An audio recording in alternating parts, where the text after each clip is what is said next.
कि हमारे मुल्क में बहुत सारी ऐसी चीज़ें दिखाई जाती हैं। अब आप देख लें, अगर भारतीय फिल्म पद्मावत का देख लें, खिड़की तोड़ रश था वहाँ पर, उसने किस तरह हिस्ट्री जो है वो टोटली हमारी इस्लामिक हिस्ट्री जो है वो मस करके जो है वो रख दी, सब कॉन्टिनेंट की राधा हिस्ट्री जो है मस करके रख दी, लेकिन उस पर कोई सवाल नहीं उठाता।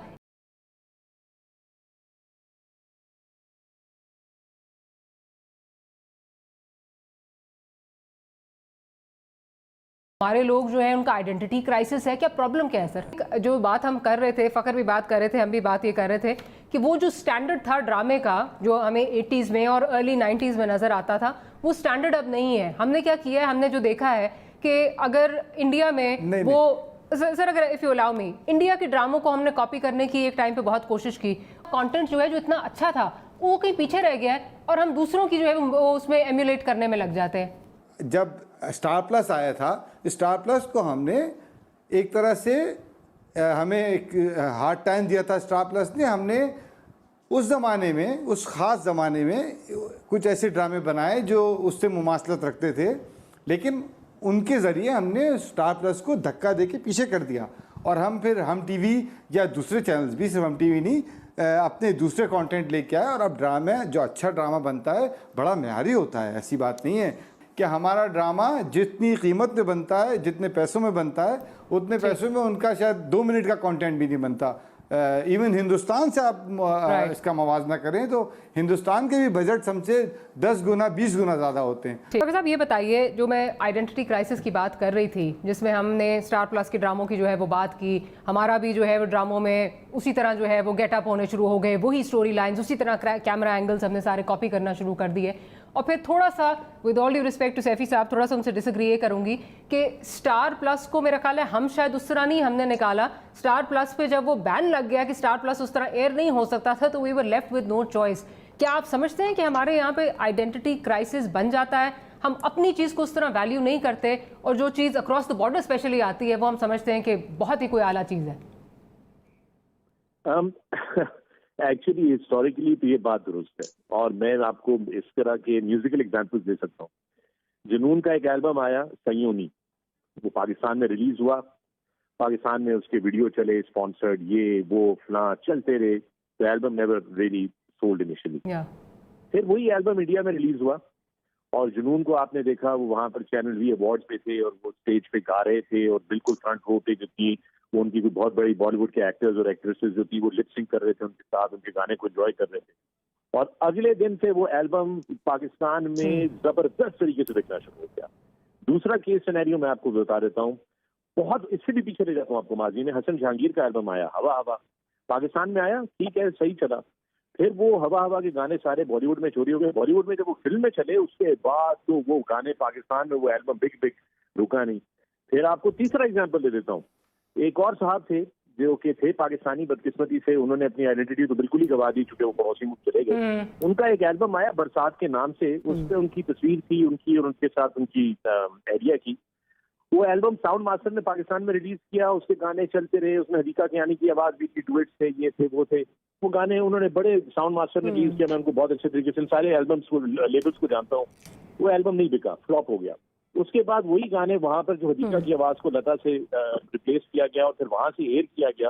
पाकिस्तान में बिक बिक के आग लग गई उस एल्बम को, वो मिले ना, वो इतनी पायरेट हुई कि जिसकी कोई हद नहीं। तो हमारे यहाँ ये एक बदकिस्मती से हमारे लोगों में वो है इसका। और लेटेस्ट एग्जांपल इसका मैं आपको स्प्रिंग्स का एल्बम दे सकता हूँ, दूर, वो पाकिस्तान में रिलीज हुआ, उसका वीडियो चला चला के बीएमएन रिकॉर्ड्स ने रिलीज किया था, वो बेचारे थक गए, एल्बम फ्लॉप, वापस उनके ऑर्डर्स आने शुरू हो गए क्योंकि माल वापस आ जाता है मार्केट से।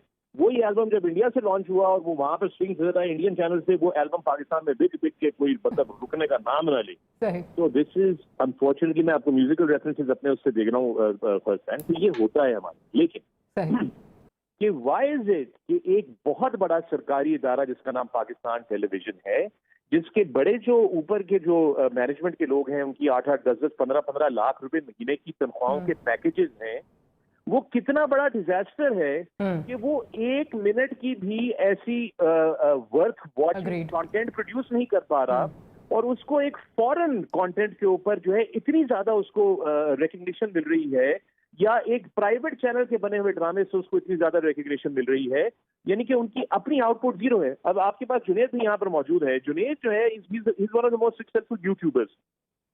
आप जरा जुनेद से ये पूछिए कि जुनेद का टोटल इकोनॉमिक इनपुट क्या होती है जब वो कोई यूट्यूब का वीडियो बनाते हैं, कितने लाखों रुपए की तनख्वाहें देते हैं, कितने करोड़ों रुपए की वो तनख्वाहें देते हैं, लेकिन आप उनके व्यूज देखिए, उनकी जो डिजिटल के ऊपर फुटप्रिंट है जुनेद का, look at the size of that footprint. यानी कि आप ये देखें, you have one man operating all by himself और with a very small team with very limited resources, उसका डिजिटल फुटप्रिंट ज्यादा बड़ा है वर्सेस पाकिस्तान टेलीविजन कॉर्पोरेशन के जो नॉर्मल प्रोग्राम जो ड्रामे जिसको कोई देखना ही नहीं पसंद करता।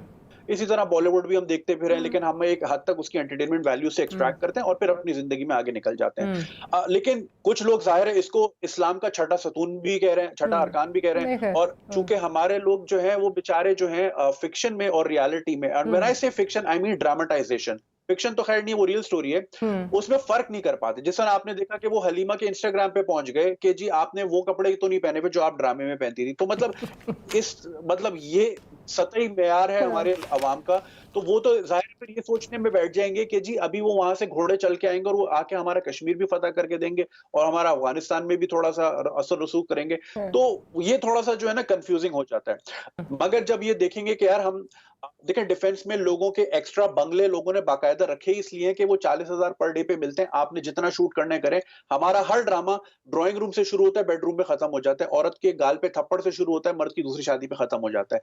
तो जब वो देखें प्राइवेट चैनल्स तो इकोनॉमिक वैल्यू देखेंगे, जब उनको एक कम बजट में एक चीज मिल रही है और लोग देख भी रहे हैं, तो वो क्यों इतने बड़े बड़े सेट लगाएं, क्यों इतना कॉस्ट्यूम ले, क्यों इतनी हिस्ट्री में जाएं, क्यों 500 की आर्मी दिखाएं और एक बैटल सीन दिखाएं। हम गेम ऑफ थ्रोन्स देखते हैं जी, उसका जो एक बैटल ऑफ बास्टर्ड्स था वो एक सीन $13 मिलियन में बना था, तो हमारा तो 40,000 में 4 किस्तें निकल आती है, तो हम तो वहीं जाएंगे ना। अच्छा इज रीजन हम दुबई में सेकंड नंबर की लार्जेस्ट पॉपुलेशन है पाकिस्तान की, लेकिन आप दुबई के किसी मॉल में चले जाएं आपको पाकिस्तानी रेस्टोरेंट नजर नहीं आता, बाहर मिलेंगे, मॉल्स के अंदर नहीं मिलता। क्यों? क्योंकि हमारी इमेज वहां पे क्या है कि ये टैक्सी वाले होते हैं, ये मजदूर होते हैं, हमारे बैंकर्स भी वहां हैं, इंजीनियर्स भी वहां हैं, लेकिन तादाद कम है। हमारी इमेज जो है ना, इमेज बिल्डिंग बहुत लैकिंग है। और मैं मुल्क को है ना एज अ ब्रांड देखता हूँ, और मुल्क अपनी ब्रांडिंग अच्छी करते हैं। हमने बचपन से सुना है मलेशिया ट्रूली एशिया, हमारी जबान पे लगा हुआ है, ठीक है ना। इमर्जिंग पाकिस्तान अब जाके हमने एक लोगो बनाया है, तो आप समझ रही है ना मेरी बात। तो ये